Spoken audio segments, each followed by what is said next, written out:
Welcome to our channel. We're so glad you're here with us today. If you're new, make sure to hit that subscribe button so you won't miss any of the incredible stories we have coming your way.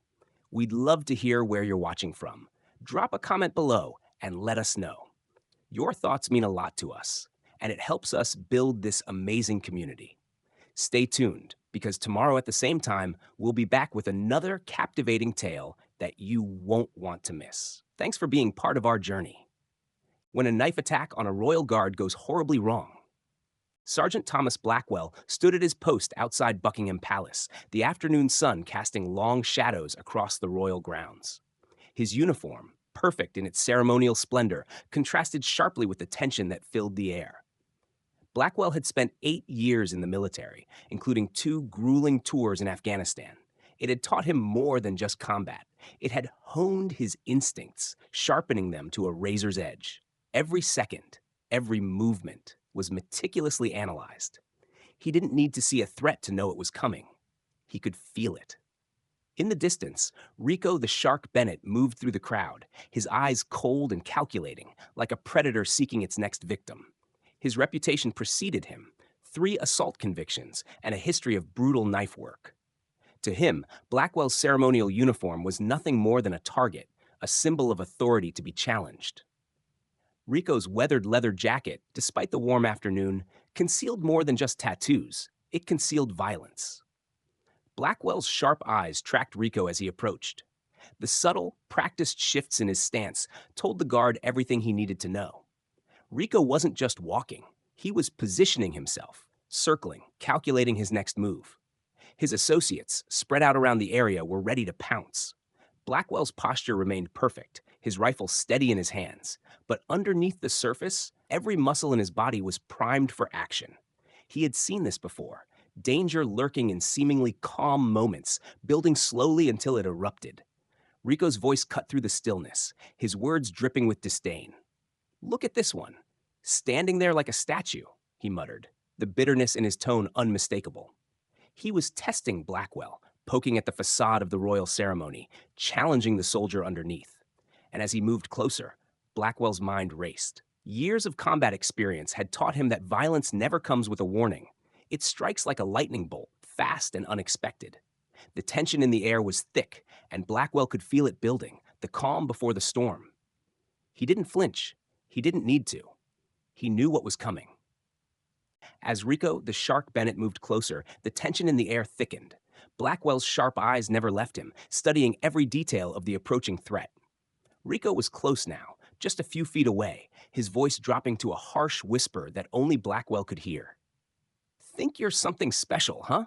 Standing there like you own this place," he sneered, his words laced with bitterness and resentment. Every word was calculated to provoke a response. But Blackwell remained still, his posture unwavering. Bennett's street-smart eyes scanned the crowd, calculating his next move, while his fingers twitched inside his jacket. He was preparing, slipping his hand inside, the outline of a switchblade just visible beneath the worn leather. Blackwell knew it was only a matter of time before the attack came. His combat instincts screamed a warning, urging him to be ready. Rico wasn't just a thug looking to cause trouble. He was a man who had honed his craft in the back alleys of London, a man who was more than capable of striking fast and leaving destruction in his wake. But Blackwell had faced far worse than this. His 8 years in the military, including the brutal streets of Afghanistan, had taught him how to read people, how to predict their movements. He could feel the subtle shift in Rico's stance as the gang member moved closer. It wasn't just an ordinary encounter. This was a man preparing to strike. And as Rico's associates moved into position, Blackwell's mind went into overdrive. His eyes darted between the 4 men, noting their strategic placements. The gang wasn't just here to start trouble. They had a plan. A group of tourists, sensing the change in atmosphere, began to back away. The street vendor nearby packed up his things, recognizing the threat in the air. Rico's gang was creating a buffer, clearing space around Blackwell, setting the stage for an attack. Blackwell remained motionless, his rifle still held perfectly at the ready, but his mind was sharp, calculating every move he would need to make. Years of training had taught him how to remain calm, how to stay in control, even when violence was about to erupt. Time to remind everyone what's underneath all this ceremony, Rico muttered under his breath, now standing inches from Blackwell. His hand remained in his jacket, and Blackwell could feel the tension mounting, his body poised for the inevitable clash. It was no longer a question of if, only when. Blackwell knew that in the next few moments, the situation would spiral out of control, and when it did, he would be ready.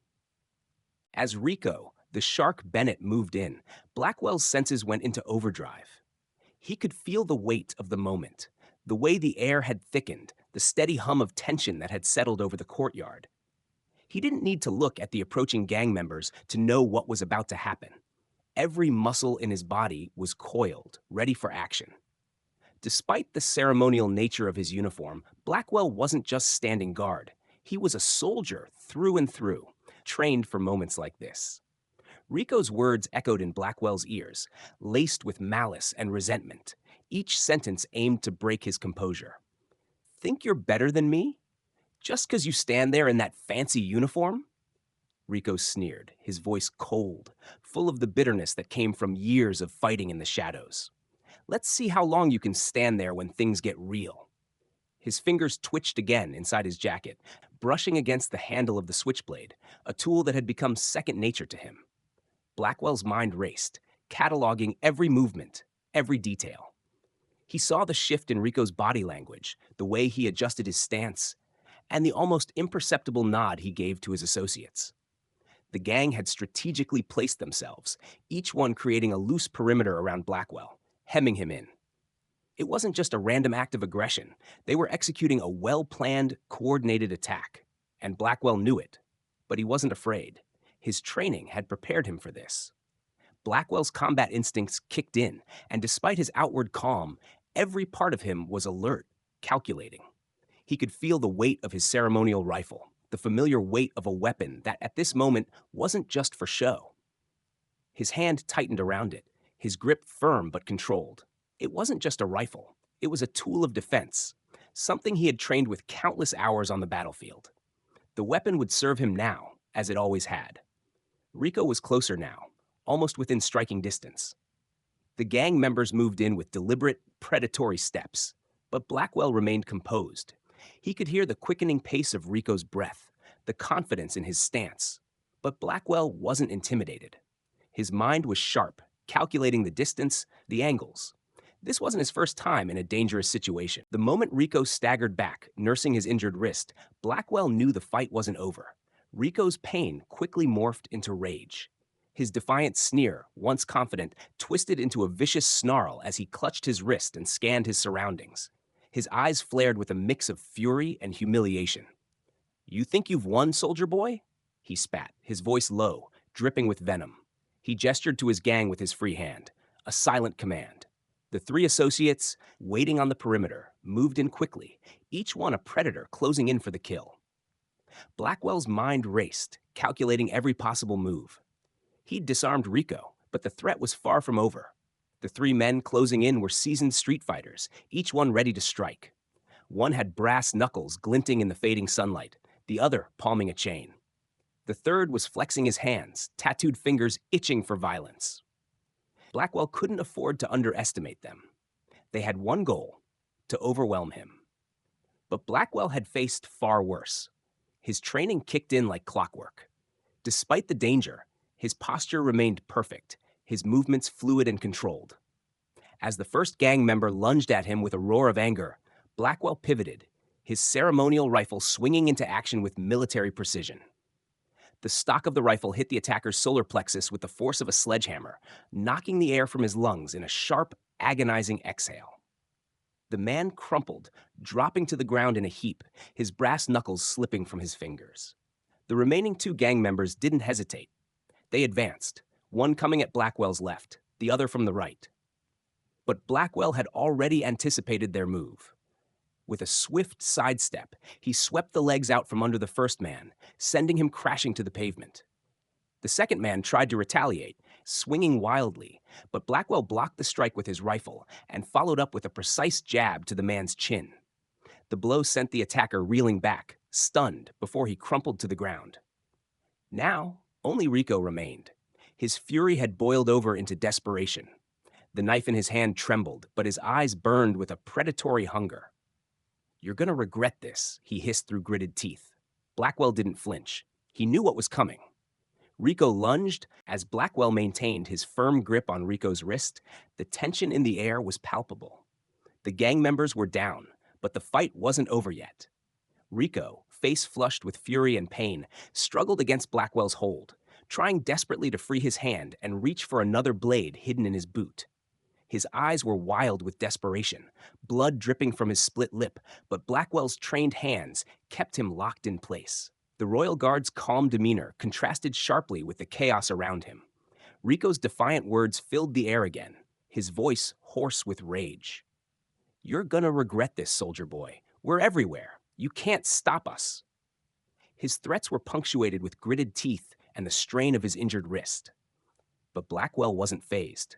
He had heard similar threats in Afghanistan, had seen violence erupt in the most unexpected places. His job wasn't to fight until the bitter end. It was to protect. And that's exactly what he did. With a controlled motion, Blackwell adjusted his grip, applying just enough pressure to force Rico to his knees. The gang member's defiance crumbled, replaced by gasps of pain. "Enough," Blackwell's voice rang out, sharp and authoritative. "You made a mistake. You saw the ceremony and forgot about the soldier behind it." As Blackwell held him there, the sirens of the Metropolitan Police finally began to echo through the courtyard. It was a welcome sound, but Blackwell wasn't about to let his guard down just yet. His combat instincts never fully relaxed until the situation was completely resolved. In the distance, he could see officers approaching, weapons drawn, ready to take over.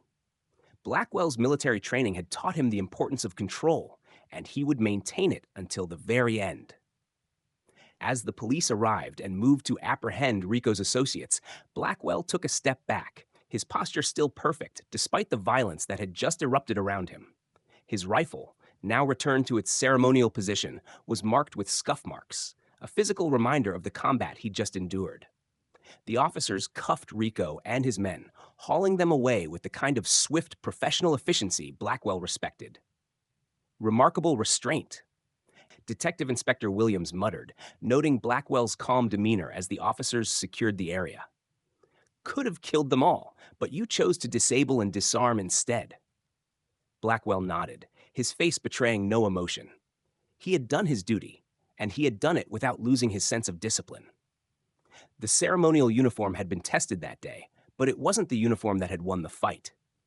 It was the soldier beneath it. As the last of the gang members were taken away, Blackwell returned to his post, his bearing still immaculate, his focus unwavering. The incident had come to a close, but he knew that no matter how many times his uniform was questioned, the true strength of a Royal Guard lay in the training, experience, and unwavering commitment beneath the surface. His job wasn't just to stand still. It was to protect, to serve, and to defend with honor, no matter the cost. We'd love to hear your thoughts on today's story. What would you have done if you were in Guard Blackwell's position? Do you think you could stay calm and composed under such intense pressure? It's easy to look at someone in uniform and assume they're just standing there, but as we saw today, there's so much more beneath the surface. Blackwell didn't just rely on his ceremonial position. He relied on years of combat experience and training. Have you ever faced a situation where your training or instincts kicked in during a moment of crisis? Maybe you've had to act fast, make a decision in a split second, or protect someone in a dangerous situation.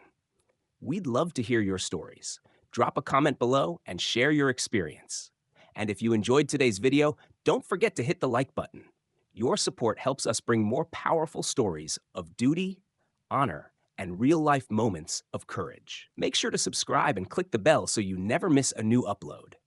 Tomorrow, we'll be back with another incredible story, so stay tuned. And thank you for being part of our community.